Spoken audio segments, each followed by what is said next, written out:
सांग माने नमस्कार। रश्मिता कुकिंग चैनल को आपको बहुत बहुत स्वागत। आज आम करवा अंडा पनीर।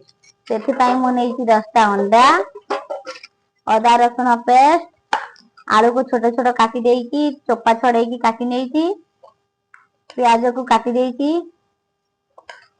एपटे नहीं लुण, जीरा गुंड, हलदी गुंड, पनीर मसला, जीरा, लंका गुंड, लुण, चिकन मसला आउ तेजपत्र।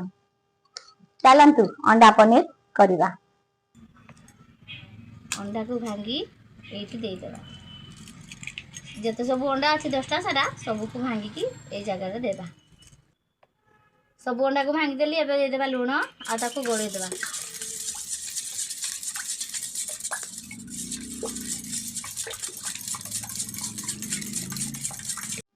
कढ़ा बसई देबा। कढ़ार देदेबा पानी,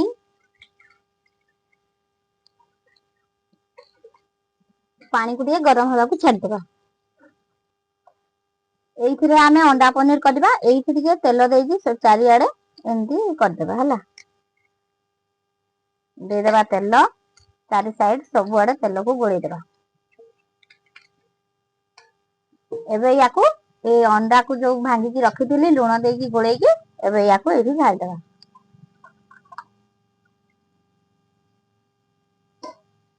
देखंतु पानी हमर भल भारे फुटी गला। एबे दे देबा गोटे छोट टिफिन। ता ऊपर देबा हमें से अंडा को ये करथबा ताको दे देबा सेठी। ता ऊपर गोटे घुडणी दे देबा। आ 10 मिनिट सिझिबा को छाड़ देबा। देखंतु हमर 10 मिनिट हे गला। केते सुंदर होईची देखंतु हमर अंडा पनीर। एबे गोटे छुरी साहाय्य मझिरे मारी की देखिबा हेईची ना नहीं। देखंतु छुरी रे लागुनी ता माने होई जाईची। याकू एबे बाहर को काढी नेबा। देखंतु बाहर को काढी नेईची। टिके ठंडा हवा पई छाड़ देबा। तापरे याकू बाहर को बाहर करबा। देखंतु हमर ठंडा हे गला। मु काटी काटी एठी रखी देईची। पुणी सब गुडा को एमती काटी की बाहर को बाहर कर नेबा। किंतु एमती सब काटी नेली। एबे याकू तेल रे फ्राई कर नेबा। एबे कढ़ाई रे देबा तेल।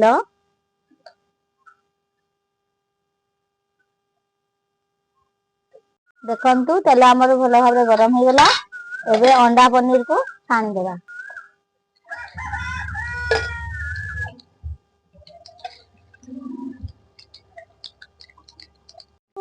हमर गोल्डन कलर हे गला अंडा पनीर। याकू एबे बाहर को काढी नेबा। एबे सेई तेल रे आलू को छाणी देबा।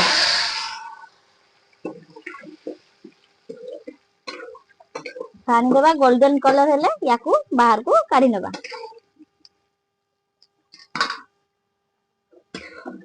देखंतु हमर आलू गोल्डन कलर पूरा हे गला। याकू एबे बाहर को काढी नेबा। देखंतु अंडा पनीर भी छणा सरीची, आलू भी छणा सरीची। एबे कढ़ार देबा तेल। तापरे देबा प्याज, तेजपत्र दीटा दे देबा। प्याज गोल्डन कलर होला पर्यंत एमती खोसनी चलौथिबा। तो हमर प्याज भलो भाबरे गोल्डन कलर हे गला। एबे दे देबा अदा रसुण पेस्ट।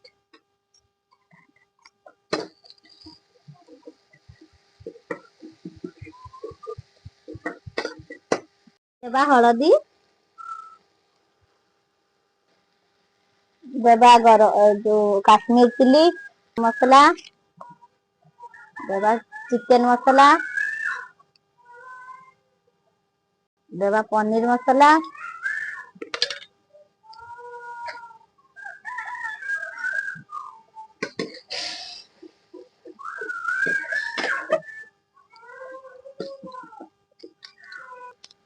देबा स्वाद अनुसार लुण।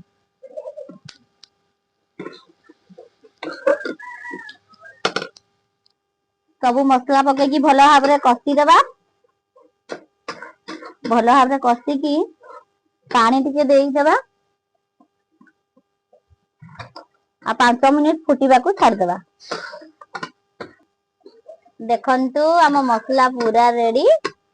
एबे अंडा पनीर आ आलू को जो छाणी की रखिथिला याकू एबे दे देबा। ଆଉ 2 ମିନିଟ ମସଲା ସହିତ ୟାକୁ କଷିବା। ଦେଖନ୍ତୁ ଅଣ୍ଡା ପନିର ଆମର ଭଲ ଭାବରେ କଷା ହେଇଗଲା। ଏବେ ଦେଇଦେବା ପାଣି।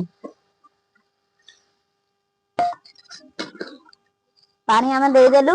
ୟାକୁ ଫୁଟିବାକୁ ଆଉ 5 ମିନିଟ ଛାଡିଦେବା। ଦେଖନ୍ତୁ ଆମର ଅଣ୍ଡା ପନିର ପୁରା ରେଡି। ଏବେ ୟାକୁ ବାହାରକୁ କାଢି ନେବା। ଦେଖନ୍ତୁ ରେଡି ହେଇଗଲା ଆମର ଅଣ୍ଡା ପନିର। ଦେଖନ୍ତୁ ଆଜିର ଭିଡିଓଟି ଆପଣମାନଙ୍କୁ କେମିତି ଲାଗିଲା କମେଣ୍ଟ କରି ଜଣେଇବେ। ଆଉ ଏମିତି ନୂଆ ନୂଆ ଭିଡିଓ ଦେଖିବା ପାଇଁ ଆମ ଚ୍ୟାନେଲକୁ ସବସ୍କ୍ରାଇବ କରିଦେବେ। ରହିଲି ସାଙ୍ଗମାନେ, ଦେଖା ହବ ନେକ୍ସଟ ଭିଡିଓରେ। ଜୟ ଜଗନ୍ନାଥ।